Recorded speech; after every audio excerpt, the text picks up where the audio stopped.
ជំរាបសួរបងម៉ែបងប្អូនថ្ងៃនេះបាន3អង្គទាំងស្រោបបាទស្រោបអ៊ីណុកឆ្លាក់ពីត្បូងជីលិនភ្នំបាយ៉ង់កោខេត្តតាកែវបងប្អូនបាទនេះ3អង្គនេះពណ៌ខៀវថ្លាល្អបងប្អូនបាទសាងជាព្រះអង្គកម្ចាយណៈបាទខ្ញុំទទួលទាំងឆ្លាក់ទទួលទាំងស្រោបអ៊ីណុកបងប្អូនបាទ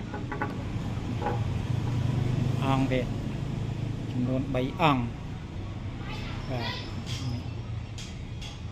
ពេលនេះជាប់សັດអរិញដូចកាកពៅខាងក្នុងខ្មៅបងប្អូនជាប់មុខតិចហើយបោះគ្រូមនីស័យសែនសុកបាទមកចលិនបងចលិន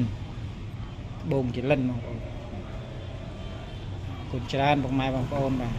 បងប្អូនចង់ស្រោបណុកចង់អីខ្ញុំស្រោបបាន